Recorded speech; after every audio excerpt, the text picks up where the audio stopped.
හරි. ඊළඟට මේ ලංකාවේ ඇතිවෙච්ච නිකාය ભેදය ගැන විස්තරයක් අහන්නේ ලක්දිව නිකාය ભેදය. නිකාය ભેදය කියන්නේ මොකක්ද කියලා අහනවා. ලියන්න එයි. අපි බලමු නිකාය ભેදය කියන්නේ මොකක්ද කියලා. ලක්දිව නිකාය ભેදය. හරි. නිකාය ભેදය පිළිබඳ හැඳින්වීමක් කරන්න වගේ ඉන්න පුළුවන්. හරි. නිකාය ભેදය කියලා කියන්නේ මේ ලංකාවේ මිහිඳු මහරහතන් වහන්සේගේ මූලිකත්වයෙන් දෙවන පැල්සේ රජතුමාගේ මැදිහත් වීමෙන් වෙච්ච මේ ආගමේ සංස්ථාව තමයි මහා විහාරය කියලා කියන්නේ. මේ මහා විහාරයේ කාලයක් ගියාට පස්සේ වලගම්බා රජතුමාගේ කාලේ ඒක ආරාම දෙකක් බවට පත් වෙනවා. අබේගිරි කියලා වෙනමම විහාරයක් ආශ්‍රය කරගෙන මහායාන සම්ප්‍රදාය ඒ විහාරයේ පෝෂණය වෙනවා. මහා විහාරය මුල් කරගෙන තේරවාදී සම්ප්‍රදාය ගොඩ නැගෙනවා. ඉතින් ඕක තමයි නිකාය ભેදයට නිකාය ભેදය කියලා අපි කියන්නේ. ඒ කියන්නේ එක සංස්ථාවක් දෙකක් බවට පත්වීම. ඒකට හේතුව විදිහට අපි කියන්නේ මේ වලගම්බා රජතුමාගේ කාලේ වලගම්බා රජතුමාට විවිධ ඒ කියන්නේ අභියෝගාත්මක අවස්ථා තුනකට මුහුණ දෙන්න වෙනවා. එකක් තමයි දකුණු ඉන්දියානු සද්ද්‍රවිඩ ආක්‍රමණයකට රජතුමාට මුහුණ දෙන්න වෙනවා. දෙවෙනි එක තමයි දකුණේ තීය කියලා බමුණෙක් වලගම්බා රාජ්‍ය සමයට විරුද්ධව කැරල්ලක් සංවිධානය කරමින් ගොඩනැගිමින් ආවා. ඊළඟ එක තමයි මේ රට පුරාම බැමිණිතියා සාය කියලා නියන් සාගත තත්ත්වයක් ගොඩ නැගුණා. එතකොට මේ රජතුමාට මෙන්න මේ අභියෝගාත්මක අවස්ථා තුනට විශේෂයෙන්ම අර මේ ද්‍රවිඩ ආක්‍රමණයට මුහුණ දෙන්න බැරුව රජතුමා රාජ්‍ය අතහැරලා පැනලා යනවා. එහෙම ගිහිල්ලා කැලෑවේ අප්‍රකටව ජීවත් වෙන රජතුමා ඇතුළු රාජකීයෝ මෙන්න මේ රාජකීයන්ට අනාමට්ට ආහාරයෙන් කියන්නේ කොපික්කල විහාරයේ හිටපු මහා තිස්ස කියන හාමුදුරුවෝ රජතුමා ඇතුළු රාජකීයන්ට රාජකීයන්ව පෝෂණය කරනවා.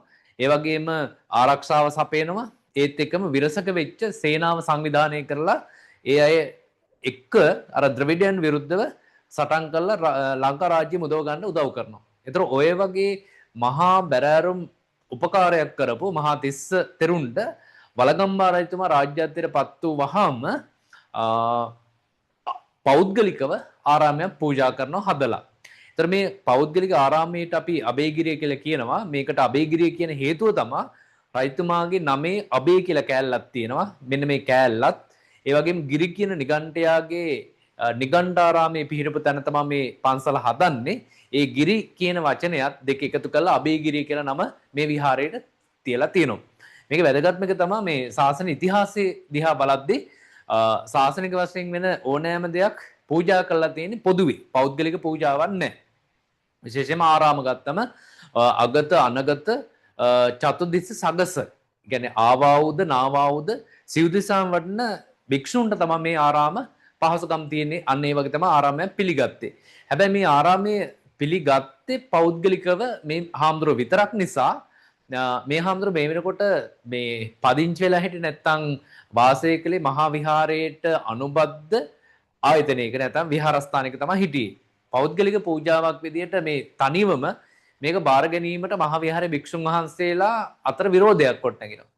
ඒකේ ප්‍රතිඵලයක් විදියට මේ හාමුදුරන්ගේ ශිෂ්‍ය නමක් වෙච්ච බාහල මස්සු තිස්ස කියන ශිෂ්‍යයා මහා විහාරයේ භික්ෂුන්ට ඒකේ අර්බුදය ගැන එහෙම නැත්නම් ඒකේ තියෙන සාධාරණය ගැන කියලා දෙනවා. එතෙන්දී මහා විහාරයේ භික්ෂුව මෙන්න මේ හාමුදුරුවෝ මේ පන්සලෙන් නිරපනවා. ඒතර මෙයා මේ පන්සලේ හිටපු තවත් 250ක් එක්ක අරගෙන තමන්ගේ ගුරුවරයා වෙච්ච මහා තිස්ස තෙරුන් වැඩ හිටපු අබේගිරියේ පදිංචියට යනවා.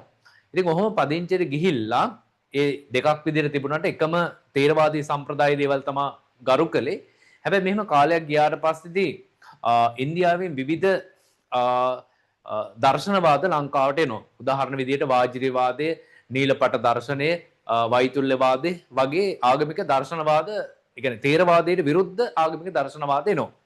ඒතර මේ තේරවාදීන් විසින් එයාලට පරිබාහිර දේවල් ප්‍රතික්ෂේප කරද්දී අබේගිරි විහාරයේ හිටපු භික්ෂුන් වහන්සේලා ඉස්මතු වෙන්න තමයි බැලුවේ කොයි මොහොතක හරි. ඒ නිසා ඉන්දියාවෙන් ආපු ඒ සමහරක් ඉගැන්වීම් එයාලා දොහොත් වඳුරින් පිළිගත්තා.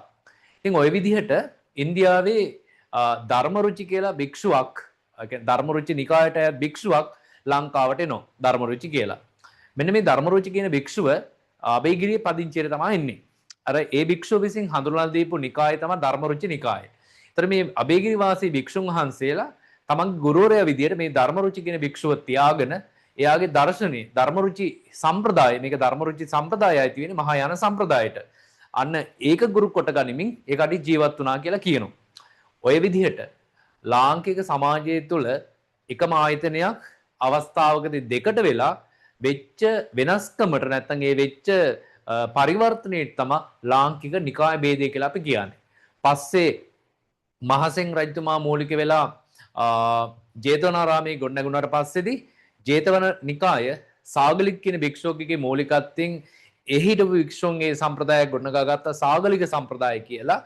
එහෙනම් ඔය විදිහට ලංකාවේ එක ආයතනයක් දෙකට වෙලා දෙක තුනට වෙලා ඕක තමයි ලංකාවේ නිකාය ભેදය කියලා අපි හඳුරගන්නේ. එහෙනම් තේරවාදී මහායානෙම උපකෘත ආයතනයක් විදිහට ජේතවනාරාමය අපි හඳුර ගන්නවා. ඉතින් ඕක තමයි ලංකාවේ නිකාය ભેදයට අපිට අදාළව තොරතුරු ලියන්න තියෙන්නේ.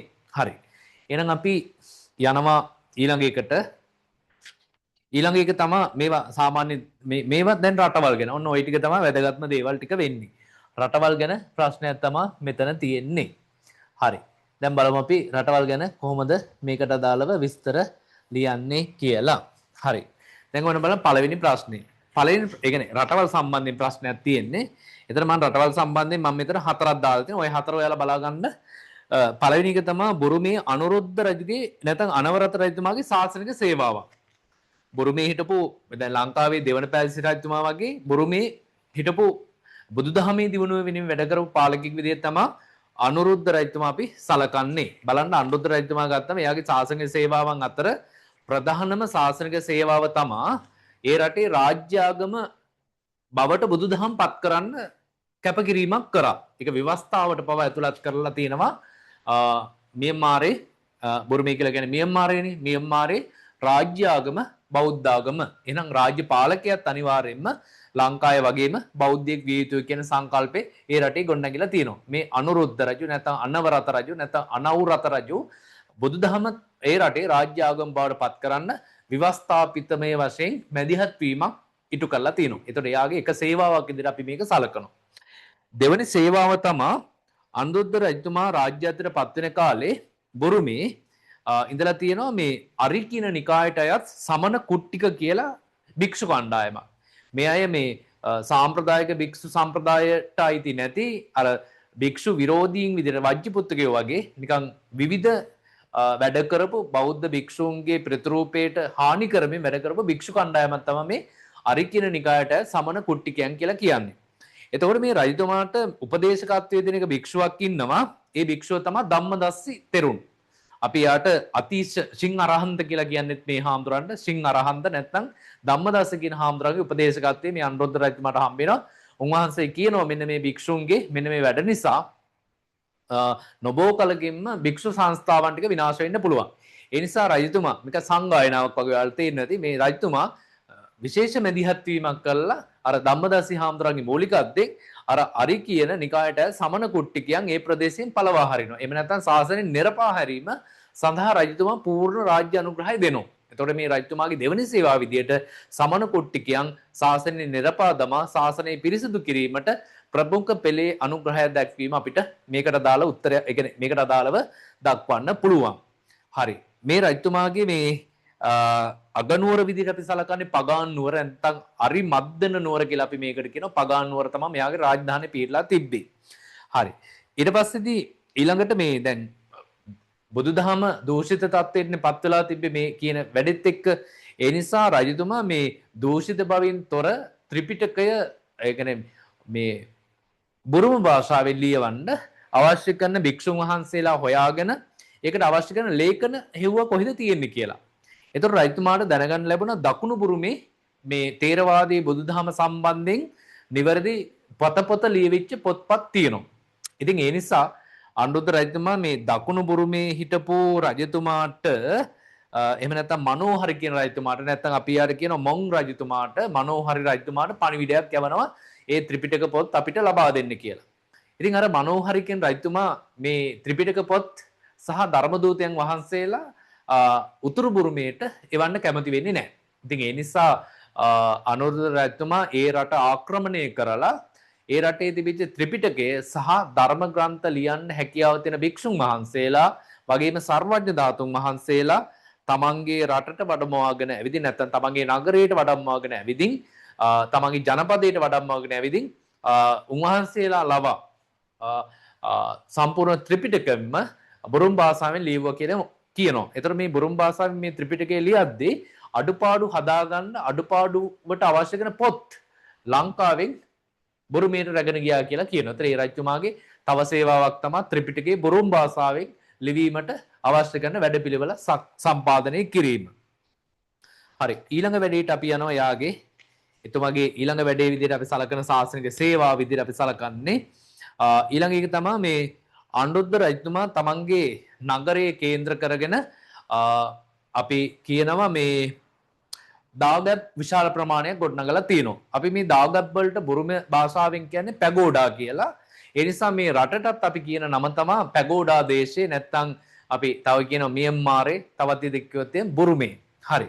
ස්වර්ණ භූමිය කියලා කියන්නේ මේ රටටම තමයි. එහෙනම් පැගෝඩා විශාල ප්‍රමාණයක් ඉදිකිරීම ඒ කියන්නේ ඒ එතුමා හදපු පැගෝඩා අතර සොසසෝ කියලා පැගෝඩාවක් අපිට හම්බ වෙනවා. මෙන්න මේ සොසසෝ කියන පැගෝඩාව එතුමාගේ ප්‍රමුඛ පෙළේ චෛත්‍යයක් නැත්නම් ස්තූපයක් විදිහට තමයි අපි සලකන්නේ.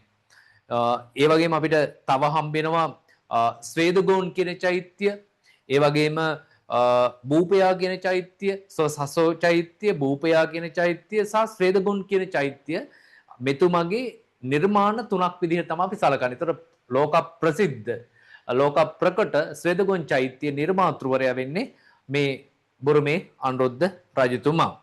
ඉතින් අවසානයේ මේ රජතුමා ජීවිතයේ අවසාන කාලයේදී කියලා තියෙනවා අර මේ දුර්ගම රජතුමා වගේ මේ මම මේ අවසාන කාලයේ ගෙවන්නේ මේ මගේ ආගමේ තියෙන මෝක්ෂේ බලාපොරොත්තු වෙයි. මෝක්ෂේ ප්‍රාර්ථනා කළා තමයි මම මේ ශාසනික දියුණුව වෙනුවෙන් වැඩ කරේ. ඒ නිසා ශාසනික දියුණුව වෙනුවෙන් විශාල සේවාවක් කරපු බුරුමේට වැදගත් බුරුමේ රජ පෙළපත නියෝජනය කරපු බෞද්ධ ආගමික රජ කෙනෙක් විදිහට අපිට බුරුමේ අනුරුද්ධ රජතුමාව සලකන්න පුළුවන්. ඔය බුරුමේ අනුරුද්ධ රජතුමාගේ ශාසනික සේවාවන් ගැන විස්තරයක් අහන්න පුළුවන්.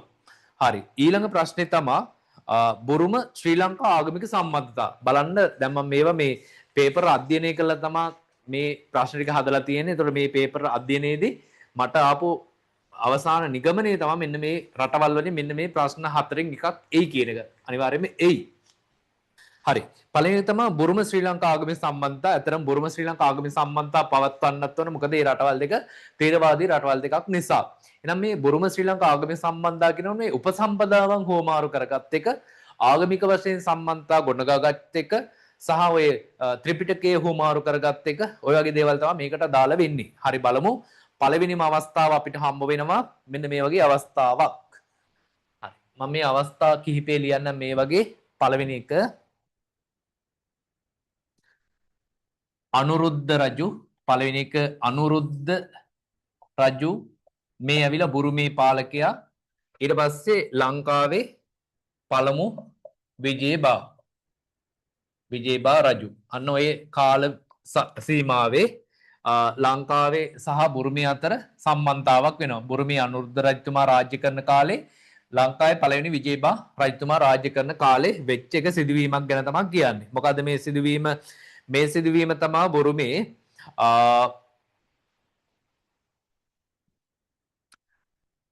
මේ උපසම්පදාලාභී භික්ෂුන් වහන්සේලා හීන තත්ත්වයක තිබ්බා. ඒතර උපසම්පදාලාභී අතින් ලාංකික භික්ෂුන් වහන්සේලා හොඳ තැනක හිටියා. ඒ නිසා මේක දැනගත්ත අනුරුද්ධ රජතුමා ලංකාවේ විජේබා රජතුමාට පණිවිඩයක් කියලා තියෙනවා උපසම්පදාලාභී භික්ෂුන් වහන්සේලා 29ක් බුරුමේට එවන්න කියලා. ඉතින් ලංකාවේ හිටපු විජේබා රජතුමා ඒකට උදව්වක් විදිහට බුරුමේට 29ක් මේ එවලා තියෙනවා. හරි මේක අනිත් පැත්ත වෙන්න ඕන. අනිත් පැත්ත වෙනවා කියලා කියන්නේ මේ අනුරුද්ධ රජතුමාගේ කාලේ විජේබා රජතුමාගේ කාලේ බුරුමේ තමයි හොඳ තත්ත්වයක් තිබිලා තියෙන බුදුදහම ලංකාවේ එච්චර හොඳ තත්ත්වයක් තිබිලා නැහැ. ඒ නිසා පළවෙනි විජේබා රජතුමා අනුරුද්ධ රජතුමාට කියලා තියෙනවා උපසම්පදාලාභී භික්ෂුන් වහන්සේලා එවන්න කියලා. ඒකේ ප්‍රතිඵලයක් විදිහට අනුරුද්ධ රජතුමා උපසම්පදාලාභී භික්ෂුන් 29ක් එවලා ලාංකික භික්ෂුන් වහන්සේලා උන්වහන්සේලාව පැවිදි උපසම්පදා කරවලා තියෙනවා. කොහොම පිහිටෙවුවට පස්සේ තවත් එක සම්බන්ධයක් වෙනවා මේ අනුරුද්ධ රජතුමා දැනගන්නවා ලංකාවේ ප්‍රාතිහාර්ය පාන දන්ත ධාතුවක් පිළිබඳව. දන්ත ධාතුන් වහන්සේ නමක් පිළිබඳව. ඊට පස්සේ ඉතින් අනුරුද්ධ රජතුමා විජේබා රජතුමාගෙන් ඉල්ලලා තියෙනවා ඒ ප්‍රාතිහාර්ය පාන දන්ත ධාතුන් වහන්සේ මට ලබා දෙන්න කියලා. එතකොට විජේබා රජතුමා අර තමන්ගේ රටට කරපු උදව්ව මතකයේ තියාගෙන විජේබා රජතුමා ප්‍රාතිහාර්ය පෑවා කියනවා. ඒ කියන්නේ අදිෂ්ඨාන කරා කියනවා මේ සර්වඥ ධාතුන් වහන්සේ නැත්නම් අර මේ දන්ත ධාතුන් වහන්සේ දෙකක් වෙන්න. ඇතරම දෙකක් වුණා කියනවා. ඒ දෙකෙන් එකක් ලංකාවේ තියාගෙන එකක් බුරුමේට වැඩම කරලා දුන්නා කියලා කියනවා. ඒතර බුරුම ශ්‍රී ලංකා ආගමේ සම්බන්ධතා දෙවෙනි විදිහට අපිට ඒක ලියන්න පුළුවන්. හරි. බුරුම ශ්‍රී ලංකා ඊළඟ සම්බන්ධතාව අපි ලියන්නේ මේක දෙක නරපති සිතු රජු මෙයා බුරුමේ ලංකාවේ මේ වෙනකොට රජතුමා තමා පළමු පරාක්‍රම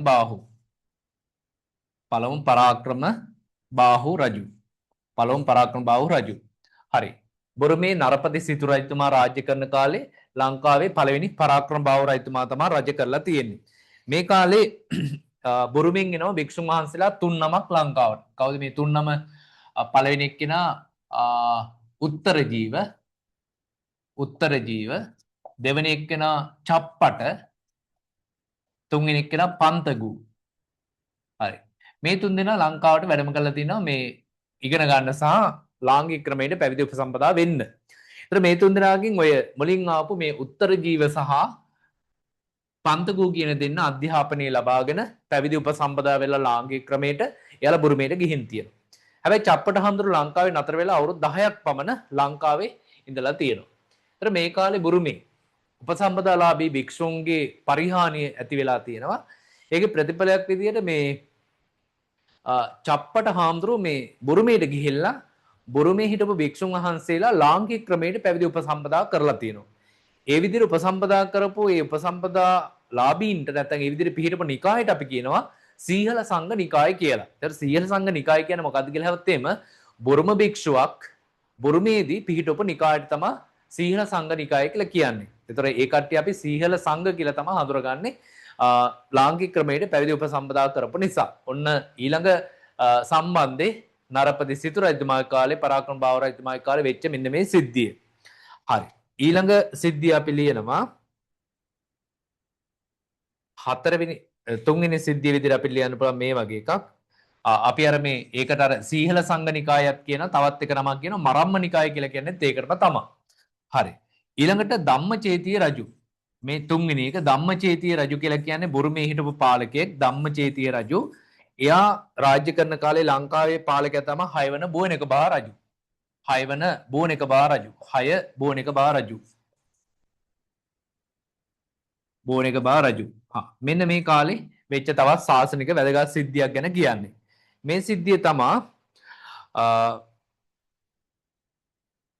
බුරුමේ ධම්මචේතිය රජතුමාගේ කාලේ බුරුමේ පැවිදි උපසම්පදාලාභී භික්ෂුන් හොයාගන්න ඉඳලා නැහැ. ඉතින් ඒ නිසා ඒ රජතුමා භික්ෂුන් වහන්සේලා පිරිසක් ලංකාවේ පැවිදි උපසම්පදාව ලබන්න ඒවලා තියෙනවා. එහෙම ආපු කට්ටිය කැලණිගඟේ පාරුපාලමක පිහිටව සීමා මාලකයක වීදාගම මෛත්‍රී හාමුදුර ඇතුළු භික්ෂුන් වහන්සේලා එකතු වෙලා පැවිදි උපසම්පදා කරනවා.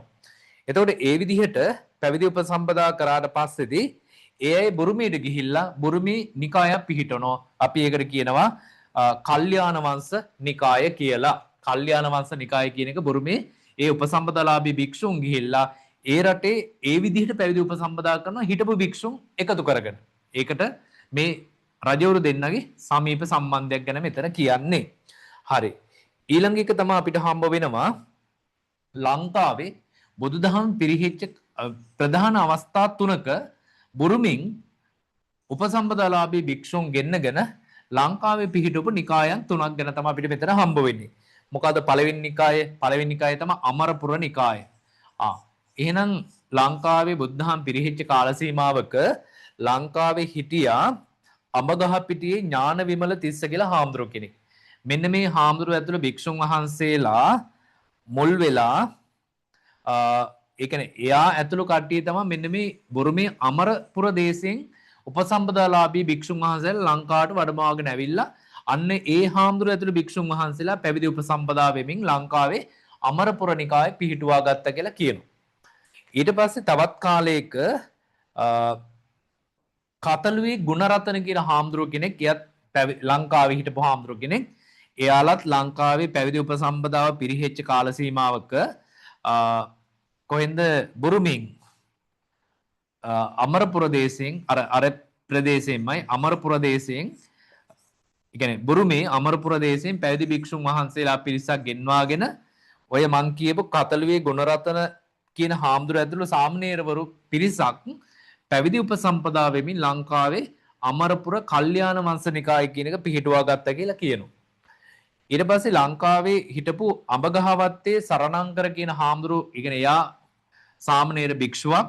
ඒ සාමණේර භික්ෂුව ඇතුළු තවත් භික්ෂුන් වහන්සේලා පිරිසක් පැවිදි උපසම්පදාව බලාපොරොත්තුෙන් බුරුමේ රාමඤ්ඤ දේශයෙන් උපසම්පදාලාභී භික්ෂු පිරිසක් ලංකාවට වඩම්මාගෙන ඇවිල්ලා ඒ අය පැවිදි උපසම්පදා වෙනවා. ඒ විදිහට පිහිටවපු නිකායට අපි කියනවා ලංකාවේ රාමඤ්ඤ නිකායේ පිහිටෙව්වේ අන්න ඒකේ ප්‍රතිඵලයක් විදිහට. දැන් මම මේ කතාව ඇතුලේ කිව්වේ ලංකාව සහ බුරුමිය අතර වෙච්ච ආගමික සම්බන්ධය. එහෙනම් පැවිදි උපසම්පදාලාභී අවස්ථාව තමයි මේකට අදාළව මේ අපිට ලියන්න තියෙන්නේ. හරි. ඔන්න මේ පාර බුරුම ශ්‍රී ලංකා ආගමික සම්බන්ධතාවොත් එහෙම ඒ ටික ලියන්න ඕන. හරි. ඊළඟ ප්‍රශ්නෙට අපි යනවා. ඊළඟ ප්‍රශ්නේ තමයි තායි සංස්කෘතිය බුදුදහමින් පෝෂණය වෙච්ච ආකාරය කොහොමද කියලා. තායි සංස්කෘතිය බුදුදහමින් පෝෂණය වෙච්ච ආකාරය කොහොමද කියලා අහද්දී අපිට ලියන්න පුළුවන්. දැන් තායිලන්තයේ බුදුදහම යද්දී තායිලන්තයේ තිබිලා තියෙන්නේ ප්‍රධාන වශයෙන් ගත්තොත් එහෙම මේ ඔය විවිධ ප්‍රාථමික ඇදහිලි ගණනාවක් තිබිලා තියෙනවා. ඒවා අභිබවලා මෙන්න මේ බුදුදහම මිනිස්සුන්ගේ ජනහදවත් වලට කාන්දු වෙලා තියෙනවා. තායිලන්තයේ බුදුදහම යද්දී ඔයාලා දන්නවා මේ තායිලන්තයේ ඔය බුදුදහම වැළඳගද්දී කොහොමද මිනිස්සු බුදුදහම වැළඳගත්තේ කියලා අපි විස්තර ඉගෙනගෙන තියෙනවා. හරි. එතකොට මේ තායිලන්තයට අපි කියනවා සියම් දේශය කියලා, නැත්නම් සියමේ කියනවා, නැත්නම් කාසාය වස්ත්‍ර දේශය කියලා අපි මේකට කියනවා. ඒක තායිලන්තයට බුදුදහම ගියාට පස්සේ ඒ මිනිස්සුන්ගේ ජනහදවත් වලට බුදුදහම කොහොමද කිඳා බැස්සේ, නැත්නම් එයාලගේ ජන සංස්කෘතිය කොහොමද බුදුදහමත් එක්ක ගොඩනැගුණේ කියන එකක් තමයි අපි මෙතෙන්දී අහන්නේ. එතෙන්දී අපි ගත්තම ඒ රටේ ප්‍රධාන රාජ්‍ය ආගම බවට පත් වෙනවා බුරුමේ වගේම මේ සියමේ නැත්නම් තායිලන්තයේ රාජ්‍ය ආගම බවට පත් වෙන්නේ බුදුදහම.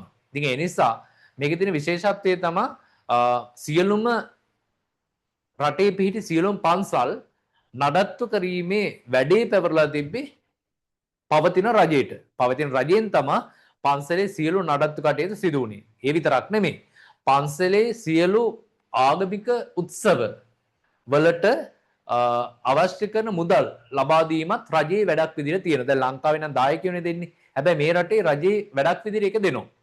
ඒ වගේම ඒ රටේ මේ ඔය කටින උත්සවයට, වාර්ෂික පැවැත්වෙන කටින උත්සවයට, ඒ ප්‍රධාන පන්සලේ පැවැත්වෙන කටින උත්සවයට රටේ රජතුමා අනිවාර්යයෙන්ම සහභාගී විය යුතුයි. විභාගයට අහන්න පුළුවන් තායි රජතුමා අනිවාර්යයෙන්ම සහභාගී වෙන බෞද්ධ උත්සවය මොකක්ද කියලා. එන කටින උත්සවයට තමයි රජතුමා අනිවාර්යයෙන්ම සහභාගී වුණේ.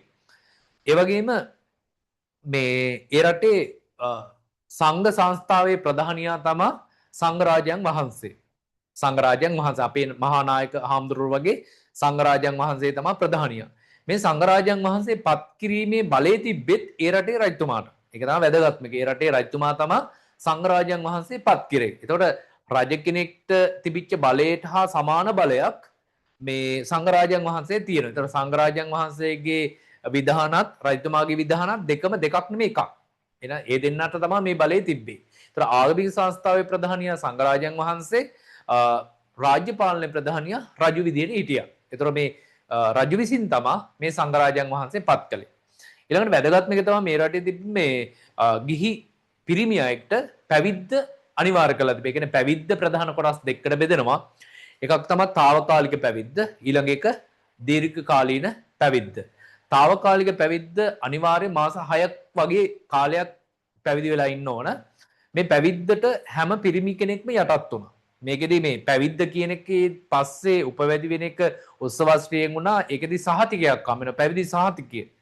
මේ පැවිදි සහතිකයේ කෙනෙක්ට වැදගත් වුණා රැකියාවක් රජ රැකියාවකට යද්දී. ඒ වගේම රජයේ රැකියාවක උසස් වීමකට යද්දී.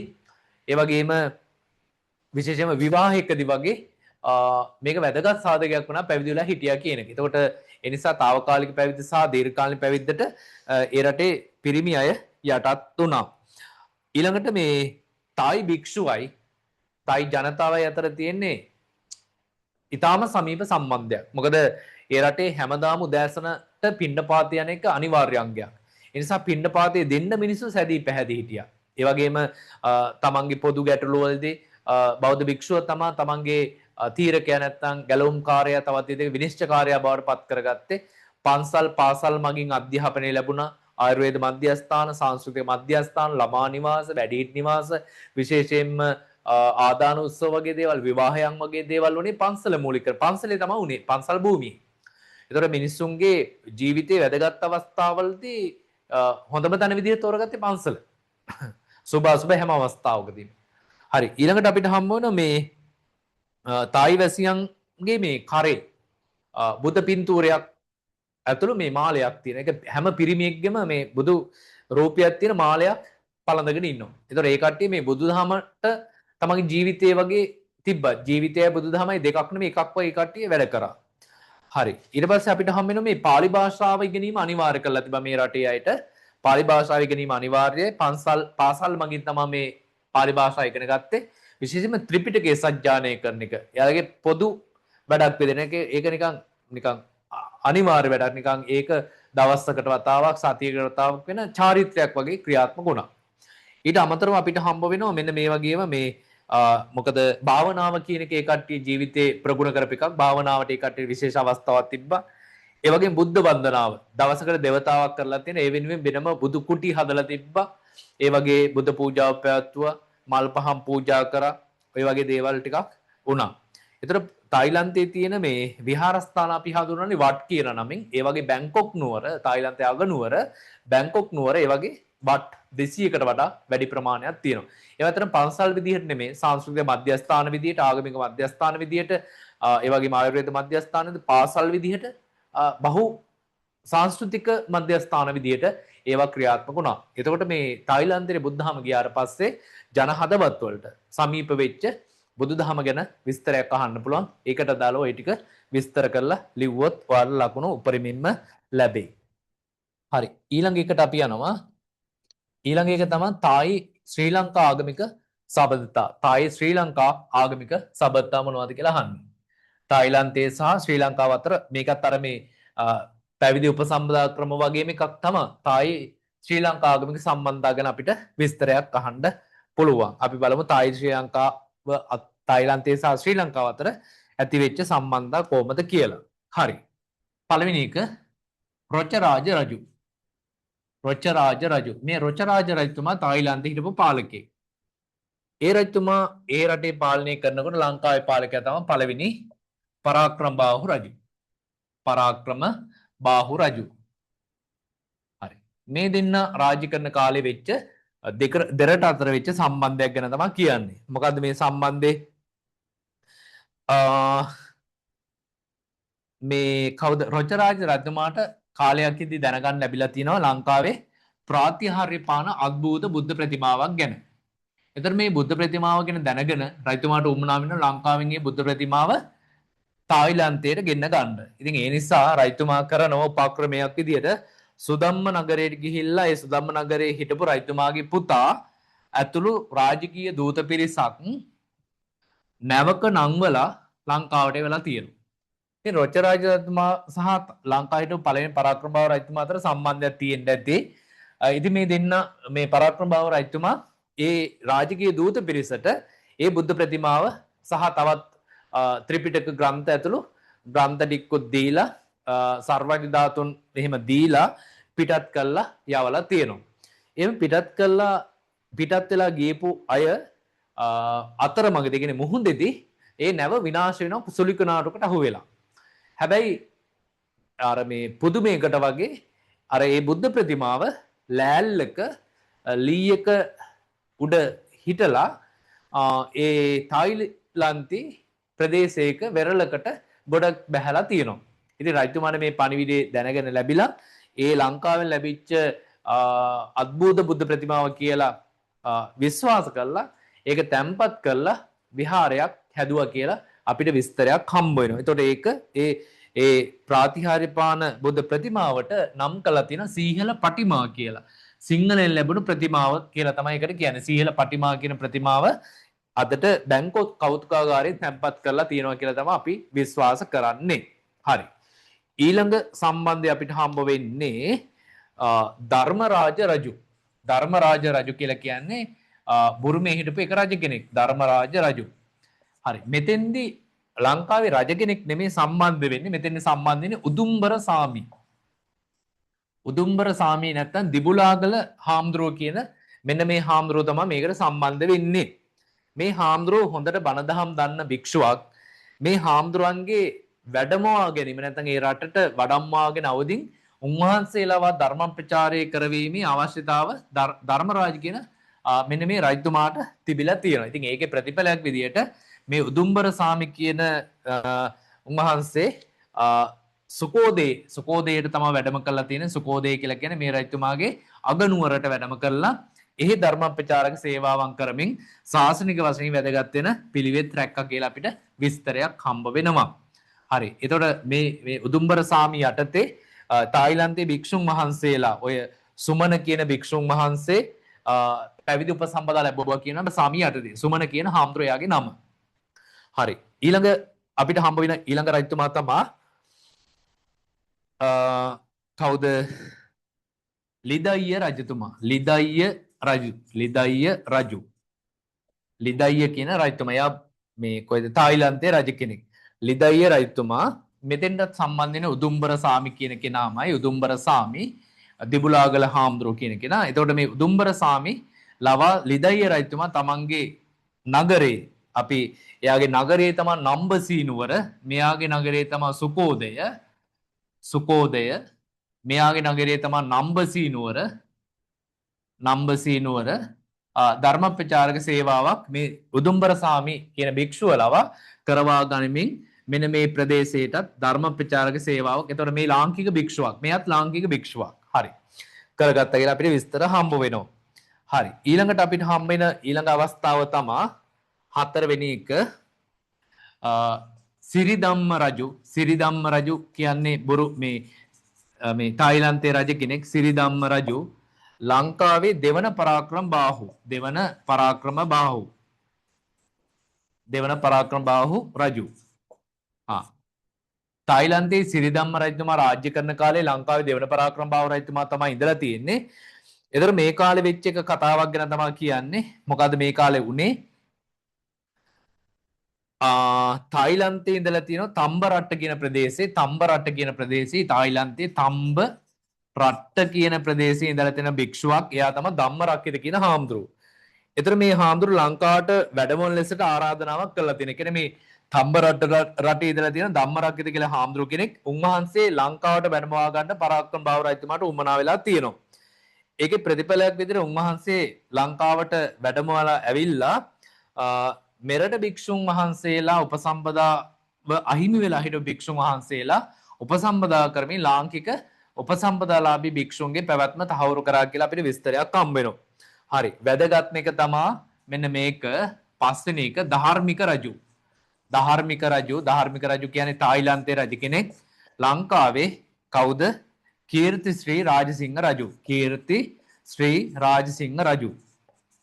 හරි. මේ කාලේ වෙනකොට ලංකාවේ උපසම්පදාව හොඳටම පිරිහිලා තිබ්බේ. ඉතින් ඒ නිසා මේ ධාර්මික රජතුමාට කීර්ති ශ්‍රී රාජසිංහ රජතුමා පණිවිඩයක් යවනවා උපසම්පදාලාභී භික්ෂුන් වහන්සේලා පිරිසක් ලංකාවට වඩමලා දෙන්න කියලා. ඒකේ ප්‍රතිඵලයක් විදිහට මේ ධාර්මික රජතුමා උපාලි කියන මහරහතන් වහන්සේ උපාලි තෙරුන් ප්‍රමුඛ භික්ෂුන් 29ක් ලංකාවට එවලා තියෙනවා. එතකොට අපි බුරුමේට කියන නම තමයි සියමේ කියලා කියන්නේ. එතකොට මේ සියමෙන් වැඩම කරපු උපාලි මහරහතන් වහන්සේ උපාලි තෙරුන් ලංකාවේ ඔය කවුද මේ අසරණ සරණ සරණංකර සංඝරාජයන් වහන්සේ ප්‍රමුඛ භික්ෂුන් වහන්සේලා වැලිවිට අසරණ සරණ සරණංකර සංඝරාජයන් වහන්සේ කියන්නේ හරි වැලිවිට අසරණ සරණ සරණංකර සාමණේරයන් වහන්සේ ඇතුළු භික්ෂුන් වහන්සේලා පිරිසක් මහනුවර මගුල් මඩුවේදී පැවිදි උපසම්පදා කරලා තියෙනවා. ඒතකොට එහෙම බුරුමින් ආපු භික්ෂුවකගෙන් ලැබිච්ච උපසම්පදාව නිසා අපි ඒකට කියනවා මේ සියම උපාලිනි. ඒකට අපි කියනවා ශ්‍යාමෝපාලි වංශික මහා නිකාය නැත්නම් සියම් නිකාය කියන එක ලංකාවේ සියම් නිකාය කියන එක ලංකාවේ පිහිටලා තියෙන ඔන්න ඔය තායිලන්තෙන් ඇවිල්ලා.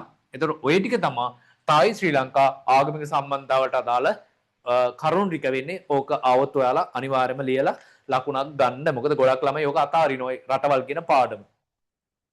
හරි. ඊළඟට අපිට හම්බ වෙනවා ඊළඟ අවස්ථා හතරම ගත්තම ඒවට වැඩි විස්තර ඕනේ නැහැ. ඔයාලා ඉගෙනගෙන තියෙනවා. අපි බලමු ඊළඟ අවස්ථාව බුද්ධ ප්‍රතිමාවේ භාවිත ආසන හා මුද්‍රා පිළිබඳ හැඳින්වීමක් කරන්නේයි. බුද්ධ ප්‍රතිමාවේ භාවිත ආසන ගත්තොත් එimhe ආසන හතරයි අපිට හම්බෙන්නේ. වද්‍රාසන, භද්‍රාසන, පద్මාසන සහ වීරාසන කියන ආසන ක්‍රම හතර.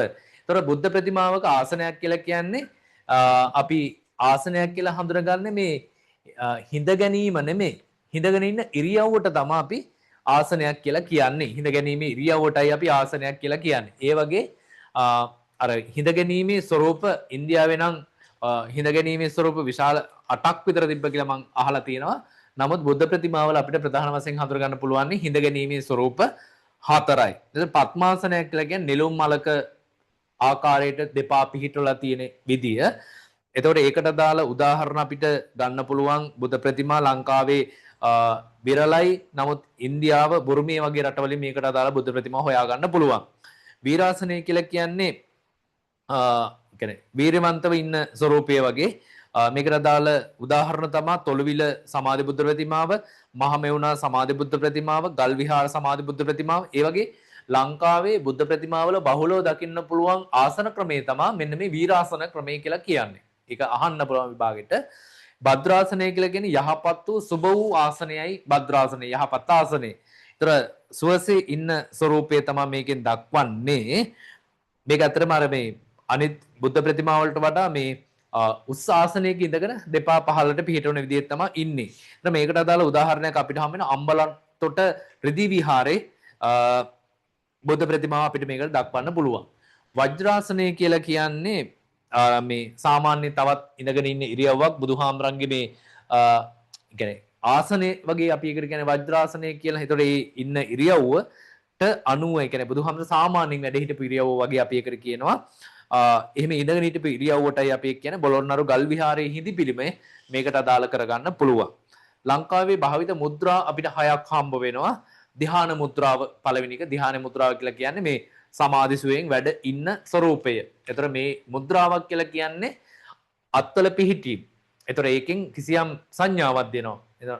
අපි මුද්‍රාවක් කියලා කියන්නේ ලාංඡනය, සංඥාව, සංකේතය, ලකුණ වගේනේ. එහෙනම් මේ හස්ත සංඥාවෙන් දෙනු ලබන විධානයන් ගැන තමයි මෙතන කියන්නේ. කියන්නේ බුදුන් වහන්සේගේ ස්වરૂපයන් ගැන කියනවා. ඒතර ධ්‍යාන මුද්‍රාව කියලා කියන්නේ අර ධ්‍යානසුවයෙන් වැඩ ඉන්න ස්වરૂපේ සාමාන්‍යයෙන් ඔය මහමෙවුනාවේ සමාධි බුද්ධ ප්‍රතිමාව, තොලවිල සමාධි බුද්ධ ප්‍රතිමාව වගේ ඒවා මේකට උදාහරණ විදිහට ගන්න පුළුවන්. ඒකේදී ඔයාලා අත්පිහිටීම් ගැනීම ලියන්න ඕන. ඒ වගේම ධර්මචක්‍ර මුද්‍රාව කියලා කියන්නේ බුදුහාමුදුරු ධම්සත් පැතුම් සූත්‍රයේ දේශනා කරේ මෙන්න මේ විලාසයෙන් කියලා කලාකරුවා හිතලා නිර්මාණය කළා තියෙනවා. ඉතින් මේකට අදාළ උදාහරණ ලංකාවෙන් හොයාගන්න හම්බ වෙන්නේ නැහැ. ඉන්දියාවේ සාරානාත් බුද්ධ ප්‍රතිමාව මේකට උදාහරණ වෙන්න පුළුවන්.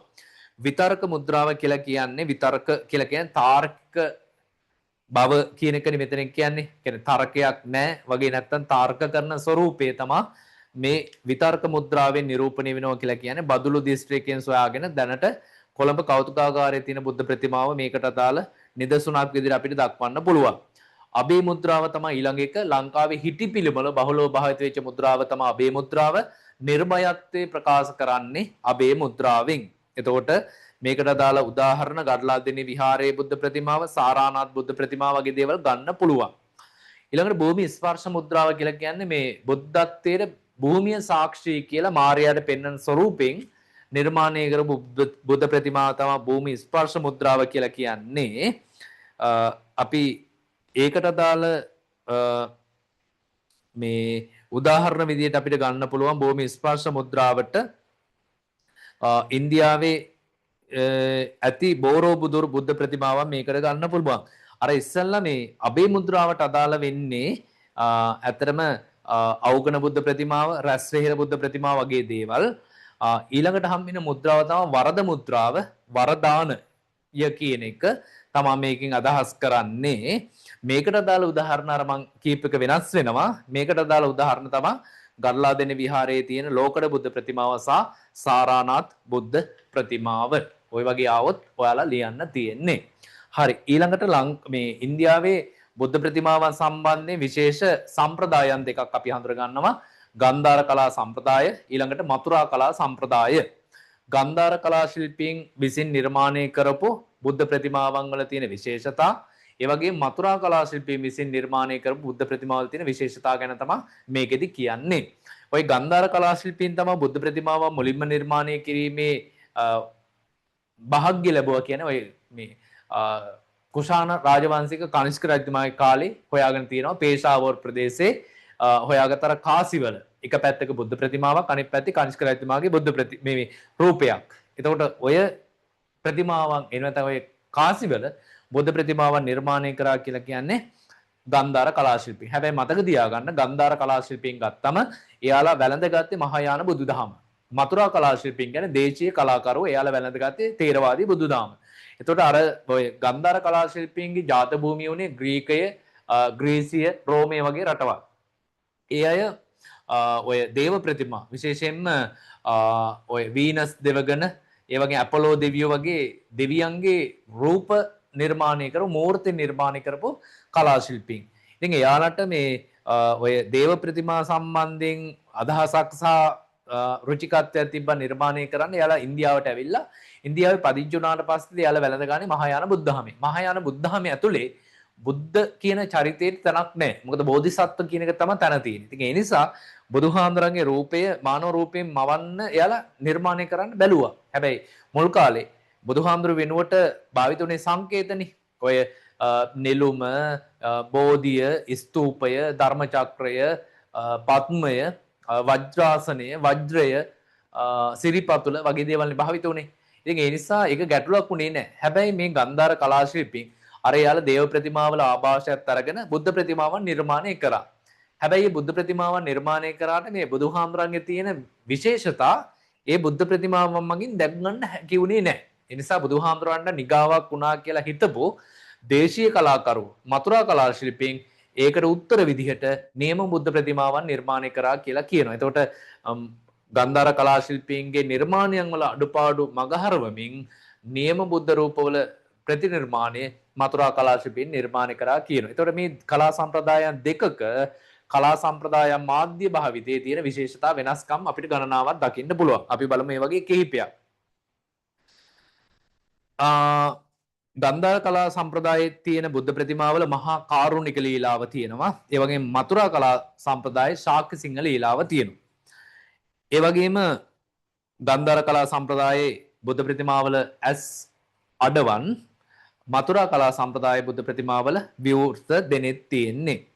ඒ වගේම ගන්ධාර කලා සම්ප්‍රදායේ බුද්ධ ප්‍රතිමාවල සිහින් දෙතොල්, මතුරා කලා සම්ප්‍රදායේ බුද්ධ ප්‍රතිමාවල මහත් දෙතොල්.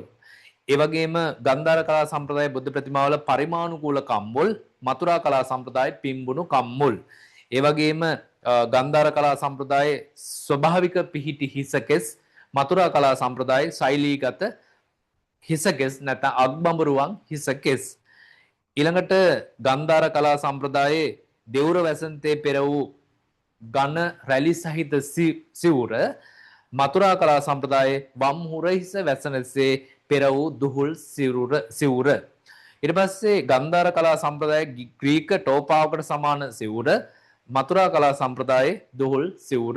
ඔය වගේ දෙකේට අදාළ සම විෂමතා ගණනාවක් තියෙන විභාගයට අහන්න පුළුවන් ගන්ධාර කලා සම්ප්‍රදාය සහ මතුරා කලා සම්ප්‍රදායේ බුද්ධ ප්‍රතිමාවන් වල දක්න ලැබෙන සම විෂමතා සාකච්ඡා කරන්න. ඒතර ඒකවොත් එහෙම මේ වගේ එකක් ලියන්න තියෙන්නේ. හරි. ඊළඟ ප්‍රශ්නෙට අපි යනවා. ඊළඟ ප්‍රශ්නේ තමයි බෞද්ධ ස්තූප හා ප්‍රතිමා අනුබද්ධ කලාකෘති. ඒතර මේකෙදි මේ වගේ දේවල් ටිකක් තමයි ලියන්න තියෙන්නේ. බෞද්ධ ස්තූප සහ බෞද්ධ ප්‍රතිමා ආශ්‍රය කරගෙන අපිට දකින්න තියෙන අනුරාධපුර පොළොන්නරු යුගයට අදාළව නිර්මාණය වෙච්ච වෙනත් කලාකෘති මොනවද කියලා. ওই කලා සම්ප්‍රදායන් කියන නැත්නම් කලා ශිල්ප කියන මාතෘකාව යටතේ අපි ඒවා දීර්ඝ වශයෙන්ම සාකච්ඡා කරනවා. අපි බලමු මේ වගේ ඒවා කිහිපයක් මොනවද කියලා. පළවෙනි එක පටිමාගර. පටිමාගර, දෙවෙනි එක චේතියගර, තුන්වෙනි එක බෝධිගර, ඊළඟ එක හතරවෙනි එක මුරගල්, පස්වෙනි එක සඳකඩ පහන, හයවෙනි එක කොරවක්ගල්,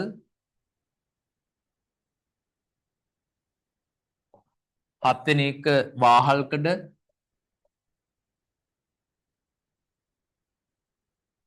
පස්වෙනි එක අටවෙනි එක පියගැට පෙළ. හරි. මෙන්න මේවා තමයි බුද්ධ ප්‍රතිමා ස්තූප ආශ්‍රයෙන් ගොඩනැගිච්ච වෙනත් කලා කෘති. එතකොට පටිමාගර කියලා කියන්නේ පිළිමේ ආරක්ෂාවට හදපු පිළිම ගෙවල්. ඒවා ප්‍රධාන කොටස් තුනයිනේ. පළවෙනි එක ගන්ධ කුටි, දෙවෙනි එක ප්‍රාසාද, තුන්වෙනි එක ගෙඩිගේ. ඔය වගේ පිළිම ගෙවල් තුනක් ගැන කියනවා. පිළිමේ ආරක්ෂාවට හදපු ගෘහ විශේෂය තමයි පිළිම ගෙවල් කියලා කියන්නේ. එතකොට අපිට හම්බ වෙනවා පිළිම ගෙවල් කොයි වගේද, නැත්නම් අපිට හම්බෙන පිළිම ගෙවල් වල තියෙන විශේෂතා කොයි වගේද කියලා අපිට විස්තරයක් හොයාගන්න පුළුවන්. මේ වගේ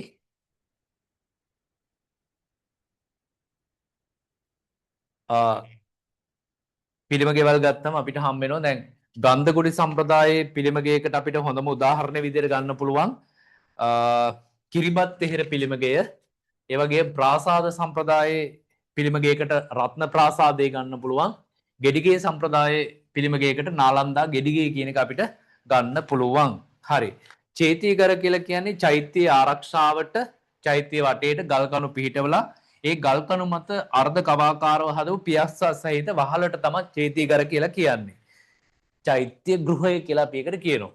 හරි. එතකොට මේක හදලා තියෙන චෛත්‍ය වන්දනයේ යෙදෙන මිනිස්සුන්ගේ පහසුවත් ඒ වගේම චෛත්‍ය ආරක්ෂාවත් අවුවෙන් නැස්සෙන් ආරක්ෂා කරගන්නත් හිතලා තමයි මේක හැදුවා කියලා කියන්නේ. ඒතර මේකට අදාළ හොඳම උදාහරණය වෙන්නේ තූපාරාම චේතියගරය. අපි මේකට වටදාගිය කියලාත් කියනවා. ඊට පස්සේ බෝධිගරය කියලා කියන්නේ බෝධි ආරක්ෂාවට හදපු පැති බැම්ම සහිත පියස්සක් සහිත අර මේ ගෘහ නිර්මාණ ශිල්පයට තමයි නැත්නම් ගෘහ නිර්මාණ විශේෂය තමයි බෝධිගරය කියලා කියන්නේ. එතකොට බෝධියේ ආරක්ෂාව වගේම බෝධි වන්දනයේ දෙන අය අවුවෙන් නැසින් ආරක්ෂා කරන්නත් මේ බෝධිගරේ උපස්තම්භක වෙලා තියෙනවා. හොඳම බෝධිගරේ විදිහට අපි සලකන්නේ කුරුණෑගල දිස්ත්‍රික්කයේ නිල්ලක්ගම බෝධිගරය. හරි. ඊළඟ කොටස තමයි මුරගල. මුරගල කියන්නේ පඩිපෙළ දෙපැත්තේ කොරවක් ගල් වලට ඉරියෙන් තියෙන ගල් පුවරු දෙකට තමයි මුරගල් කියලා කියන්නේ. ඒතර ඒ වගේ මුරගල් වර්ග හතරක් අපිට හම්බ වෙනවා. මොනවද මේ මුරගල් වර්ග හතර? පළවෙනි එක තමයි සත් පෙන සහිත නාග රූපය සහිත මුරගල. ඒ කියන්නේ නාග රූපය තියෙනවා, ඒකේ පෙන හතක් තියෙනවා. අන්නේ පෙන හත සහිත පෙන හතක් සහිත නාග රූපය සහිත මුරගල. ඒක එකක්. දෙවෙනි එක තමයි නා රජු සහිත මුරගල. තුන්වෙනි එක තමයි පුන් කලස සහිත මුරගල. හතරවෙනි එක තමයි වාමන රූප සහිත මුරගල. එතන මුරගලකින් පොඩි අලංකාරයක් තමයි මේ වගේ තැනක ගෙන එන්නේ. හරි. ඊළඟට සඳකඩ පහන කියලා කියන්නේ මුරගල දෙකට ඉදිරියෙන් පඩිපෙළටත් ඉදිරියෙන් තියෙන අර්ධ කවාකාර කොටසටයි සඳකඩ පහන කියලා කියන්නේ. අඩ ඡන්ද පාසානය කියනවා, නැත්නම් අඩ සඳගල කියලා අපි ඒකට කියනවා. ඒතර ඒකේ විවිධ කැටයම් තියෙනවා. සත්ත්ව පේලියක් තියෙනවා, හංස පේලියක් තියෙනවා, ලියවැල් තියෙනවා, අර්ධ පත්මයක් තියෙනවා, කුඩා ලියවැල් තියෙනවා. විචාරකයෝ වගේ අදහස් දක්වනෝනේ. එහෙනම් මේ කලාත්මක නිර්මාණයට තමයි සඳකඩ පහන කියලා කියන්නේ. සඳකඩ පහනට හොඳම උදාහරණය තමයි අනුරාධපුරේ කුට්ටම් පොකුණ අසල තියෙන සඳකඩ පහන. හරි. ඊළඟ එක කොරවක්ගල. කොරවක්ගල කියලා කියන්නේ පඩිපෙළ දෙපැත්තේ තියෙන අත්තට වගේ නිර්මාණයට මේ අත්තට ගත්තම මේ අත්තට පොඩි වෙනසක් තියෙනවා. මොකෙන්ද වෙනස් වෙන්නේ?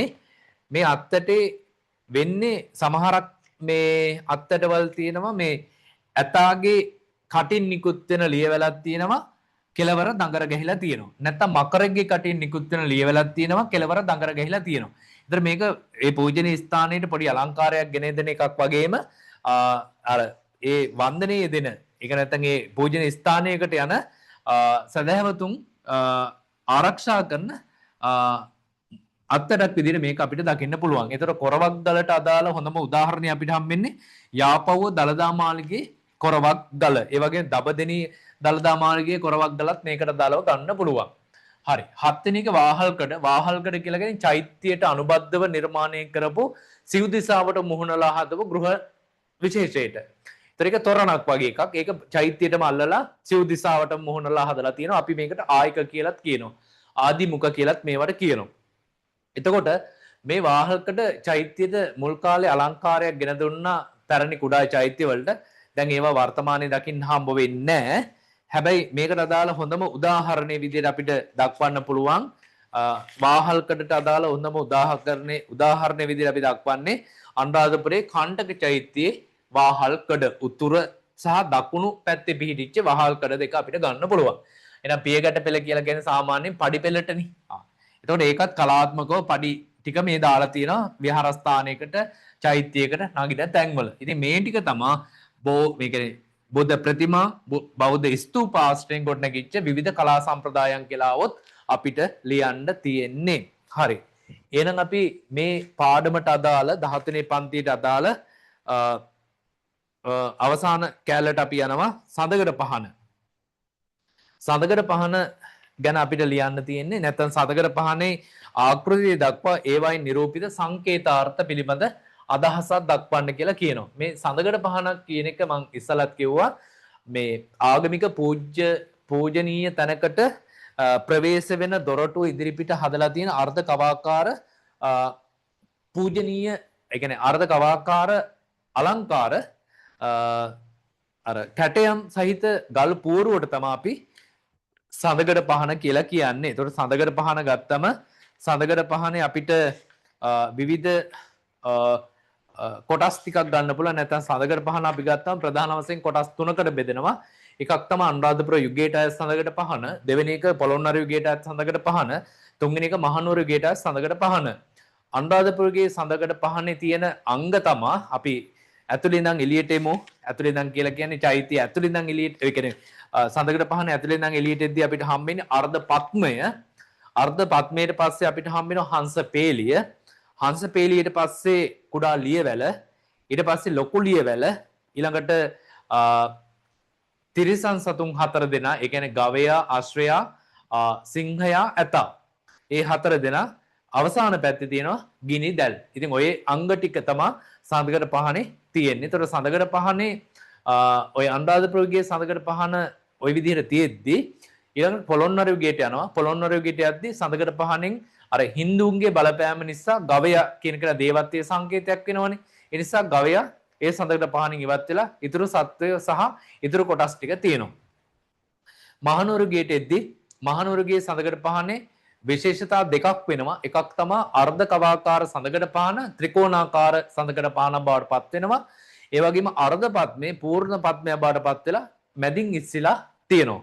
ඒතකොට මහනුවරගේ සඳගඩ පහන හොඳම උදාහරණය තමයි මහනුවර දළදා මාළිගයේ තියෙන සඳගඩ පහන. ඉතින් ওই වගේ සඳගඩ පහන ගත්තම මේක ආරම්භය නැත්නම් මේක ආරම්භය ඉන්දියාවේ තියෙන ගන්ටිකා කියලා ගල්පුර විශේෂයක් තිබිලා තියෙනවා ආගමික පූජනීය තැනකට එන තැනක. ඒක කොටුවට තිබ්බ එක.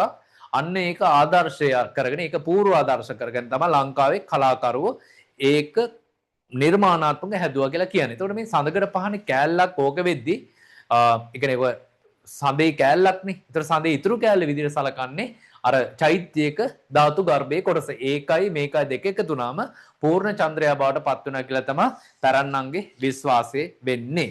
හරි. එතකොට සඳගඩ පහන ගැන විචාරකයන්ගේ අදහස් කොහොමද කියලා බලමු. අපි විචාරකයෝ 3 දෙනෙක් මෙතන ප්‍රධාන වශයෙන් මම ලියනවා. ඒ 3 දෙනා ගත්තාම පළවෙනි එක්කෙනා සෙනරත් පරණවිතාන මහාචාර්ය සෙනරත් පරණවිතාන. සෙනරත් පරණවිතාන මහතා. එයා තමයි විශේෂම එක්කෙනා. දෙවෙනි එක්කෙනා අපි ලියන සඳගඩ පහන ගැන විචාරයක් දක්වපු HCP බෙල් මහතා. තුන්වෙනි එක්කෙනා අපි ලියනවා විනී විතාරණ මහතා. මහාචාර්ය විනී විතාරණ මහතා.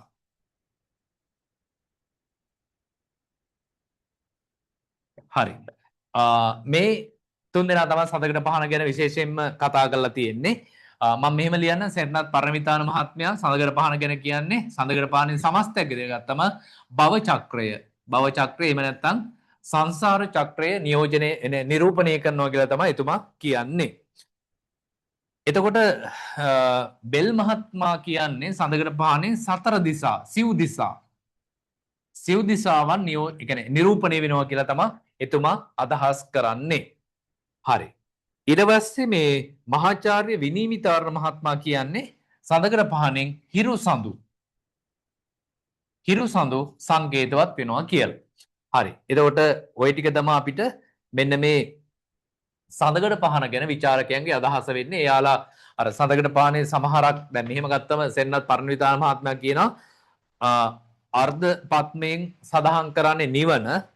ඒ වගේම හංස පේලියෙන් හොඳ නරක තෝරාගෙන විල් ඇතහැරෙන හංසයන්ෙන් ගෘහවාසයේ හැර යන බ්‍රහ්මචාරීන් පිළිබඳව එවන් කුඩා ලියවැල අදහස් කරනවා කියනවා ක්‍රමයෙන් හීනවන තෘෂ්ණාව, ලොකු ලියවැලෙන් තෘෂ්ණාව, තිරිසන් සතුන් සිව් දෙනාගෙන් ජාති ජරා ව්‍යාධි මරණ කියන සතර බිය ගිනි දැල් වලින් සත්‍ය වෙලා සිටින කෙලෙස් ගිනි ජාලාව නිරූපණය වෙනවා කියනවා. එතකොට ඒ සමස්තයක් විදිහට මෙතුමා කියන කතාවේ ඇතුළේ කියන්නේ මේ සංසාර චක්‍රය, භව චක්‍රය ගැන තමයි මේකෙන් කියන්නේ. ඒ වගේම බෙල් මහත්මයා කියන්නේ සිව් දිසාවන් නිරූපණය කරනවා කියලානේ. එතකොට මෙන්න මේ වගේ කියන්නේ සිංහයා, ඇතා, අශ්වයා, ගවයා කියන සත්තු හතර දෙනාගෙන් පිළිවෙලින් උතුර, නැගෙනහිර, දකුණ, බටහිර කියන දිශාවන් හතර නිරූපණය වෙනවා කියලා තමයි මෙතුමා කියන්නේ. ඒ වගේම විනී විතාරණ මහත්මයා කියන්නේ සඳකඩ පහනින් හිරු සඳු සංකේතවත් වෙනවා කියලා. එතකොට සූර්ය හා චන්ද්‍රයා දෙදෙනා පිළිබඳ මිනිස්සුන්ගේ තිබෙච්ච විශ්වාසය ශාස්ත්‍රීයත්වයේ පදනම් කරගෙන මේක ඇත්තටම ශාස්ත්‍රීයත්වය කියලා කියවනම් වඩාත් හරි. ශාස්ත්‍රීයත්වයේ ගැන තමයි මෙතුමා මේ සඳකඩ පහනින් කියනවා කියලා විශ්වාස කරන්නේ. හරි. ඊළඟට අපිට හම්බ වෙනවා අවසාන ප්‍රශ්නේ තමයි අවසාන ප්‍රශ්නේ විදිහට මම දාන්නේ දඹදිනි කෝට්ටේ යුගවල සිංහල සාහිත්‍ය පොත් ලියවුණා ගණනාවක්. ඒ ලියවිච්ච පොත්වලට වස්තු විෂය උනේ බෞද්ධ ආගමික කතන්දර, බුදුහාමුදුරන්ගේ ගුණ, එවගේ බෞද්ධ ශාසනික ඉතිහාස සිද්ධි, ඒ වගේම බෞද්ධ පූජනීය වස්තුන් තමයි ගොඩක් දුරට මේ වස්තු විෂය වෙලා තියෙන්නේ. එතකොට මේ සිංහල මේ අවසාන මාතෘකාවෙන් මේ අහන එකෙන් ඔය ගීත කලාව ගැන, නාට්‍ය කලාව ගැන, ජනකවි කලාව ගැන, මීට කලින් චිත්‍ර කලාව ගැන ගිය අවුරුද්ද සහ ඊට කලින් 24 25 දෙකේම දිගටම අහලා තියෙනවා. එතන මේ අවුරුද්දේ මට හිතුණා මෙන්න මේක හයි කියලා දඹදෙනි කෝට්ටේ යුගවල සිංහල සාහිත්‍ය කෘති වලට බෞද්ධ වස්තුන් වස්තු විෂය වූ ආකාරය. එතකොට ඔයාලා දන්නවා දැන් ලංකාවේ දැන් සිංහල සාහිත්‍යයේ ස්වර්ණමය යුගය දෙක තමයි දඹදිව සහ කෝට්ටේ යුග දෙක. ඒතර මේ බෞද්ධ කතාමාලාවන් මේවට උපස්තම්භ ගුණي කොහොමද කියලා අපි ලියනවා. දැන් බලමු දඹදිව යුගයේ ලියවිච්ච පොතක් තමයි පූජාවලිය කියලා කියන්නේ. ඒතර මේ පූජාවලිය ලියන්නේ මයුරපාද පරිවිනාධිපති බුද්ධ පුත්‍ර කියන හාමුදුරුවෝ. මේකට වස්තු විෂය වෙන්නේ බුදුහාමුදුරන්ගේ අරහම් බුදු ගුණේ. ඒතර බුදුහාමුදුරන්ගේ අරහම් බුදු ගුණේ පාදක කරගෙන තමයි මේක ලියවිලා තියෙන්නේ. හරි. ඊළඟට බුත්සරණ පොත ගත්තොත් එහෙම මේක ලියන්නේ විද්‍යා චක්‍රවර්තීන් විසින්. මේ පොත රචනා කරන වස්තු විෂය වෙන්නේ බුදුහාමුදුරන්ගේ බුද්ධ චරිත වර්ණනාව. ඊළඟට ධම්සරණ කියලා පොතක් විද්‍යා චක්‍රවර්තීන් විසින් ලියනවා. මේක ඇතුලේ තියෙන්නේ දහම් ගුණ වර්ණනාවන් පිළිබඳ කතාවක්. සංඝසරණ කියලා පොතක් ලියනවා. ඒක ලියන්නේ විද්‍යා චක්‍රවර්තීන් විසින් සංඝ ගුණ වර්ණනා කළා තමයි මේක රචනා කරන්නේ. සද්ධර්ම රත්නාවලිය ධර්මසේන හාමුදුරන්ගේ පොතක්. මේකේ ධම්මපදට්ට කතා තමයි ඇතුළත් වෙන්නේ. අපි මේ පොත් පහට පූජාවලිය, බුත්සරණ, ධම්සරණ, සංඝසරණ, සද්ධර්ම රත්නාවලිය කියන පොත් පහට අපි කියන්නේ පංච මහා බණ කතා කියලා දඹදිව යුගයේ ලියවිච්ච පොත්. ඒතර මේ පොත් පහටම වස්තු විෂය වෙලා තියෙන්නේ බුදු ගුණ, ධම් ගුණ, සංඝ ගුණ, ඒ වගේම බුදුහාමුදුරන්ගේ අරහන් ගුණේ, ධම්මපදට්ට කතා, වගේ දේවල් තමයි මේකට පාදක වෙලා තියෙන්නේ. ඊට පස්සේ අපිට යන්න පුළුවන් කෝට්ටේ යුගයට. කෝට්ටේ යුගයට යද්දි කෝට්ටේ යුගයේ ලියවිච්ච ගොඩක් පොත්වලට බෞද්ධ ආගමික දේවල් වස්තු විශේෂ වෙච්ච අවස්ථා අපිට දැනගන්න පුළුවන්. දැන් බලන්න ගුත්තිල කාව්‍යයේ වැත්තෑවේ හාමුදුරන්ගේ මේකට ගුත්තිල ජාතකේ. දැන් ජාතක කතාවන් තමයි මේ පොතට පාදක වෙලා තියෙන්නේ. ඒ වගේම කාව්‍ය සේවකරේ කියන පොත තොටගමේ රාහුල් හාමුදුරන්ගේ සත්තුබද්ද ජාතකයේ තමයි පාදක කරගෙන තියෙන්නේ. ඒ වගේම බුදුගුණ අලංකාරයේ වීදාගම මෛත්‍රී හාමුදුරන්ගේ බුදුහාමුදුරන්ගේ නවාරාදී බුදුගුණයි වස්තු විශේෂ වෙලා තියෙන්නේ. ඒ වගේම ලෝවැඩ සංගරාව ගත්තම වීදාගම මෛත්‍රී හාමුදුරෝ ධර්මෝපදේශ තමයි කියන්නේ බුද්ධහමේ තියෙන මේ ওই ධම්මපදයේ තියෙන ගාථාවල සාරය අරගෙන තමයි මේ පොත ලියලා තියෙන්නේ. ලෝකෝපකාරය ලියවිච්ච කතුවරයා අපිට හොයාගන්න හම්බ වෙන්නේ. උපදේශ කාව්‍යයන් තමයි මේක ඇතුලේ තියෙන්නේ. උපදේශාත්මක දේවල් තමයි මේක ඇතුලේ කියන්න උත්සාහ කරලා තියෙන්නේ. එතකොට ඒ යුග දෙකේ ලියවිච්ච පොත් 10ක් ගැන මම කිව්වා. මේ පොත් 10ටම වස්තු විශේෂ කරගෙන තියෙන්නේ බෞද්ධ ආගමික දේවල් සහ මේ පොත් ලියලා තියෙන වැඩිපුර බෞද්ධ භික්ෂුන් වහන්සේලා සහ බෞද්ධ පරිසරයේ හැදී වැඩිච්ච සාහිත්‍යදරයන් විසින් තමයි මෙන්න මේවා නිර්මාණය කරලා තියෙන්නේ. එතකොට ওই වගේ එකක් ආවොත් ඔය වගේ උත්තරයක් ලියන්න තියෙන්නේ. හරි. එහෙනම් ඔන්න අපි සෙමින දෙකක් 12 පන්තියට අදාළව සහ 13 වෙනි පන්තියට අදාළව සීල පාඩම් ආවරණය වෙන විදිහට අනුමාන ප්‍රශ්න සාකච්ඡා කිරීම වාර දෙකක් කරලා ඉවරයි. ඔයාලට ජය ප්‍රාර්ථනා කරනවා විභාගය හොඳට සමත් වෙන්න කියලා. සමත් වෙන වගේම ආශිර්වාදත් කරනවා. අනිවාර්යෙන් සමත් වෙන්න ඒකට යන්න. ඔයාලට අවශ්‍ය කරන දැනුම ඕන තරම් දීලා තියෙනවා සහ පත පොතේ තවත් තියෙනවා. හරි. එහෙනම් අද දවසට අපි මේ සෙමිනා එක මෙතනින් නිමාවටපත් කරනවා. හැමෝටම සුබ දවසක් සුබ රාත්‍රියක් ප්‍රාර්ථනා කරමින් ආයුබෝවන් හැමෝටම. Thank you.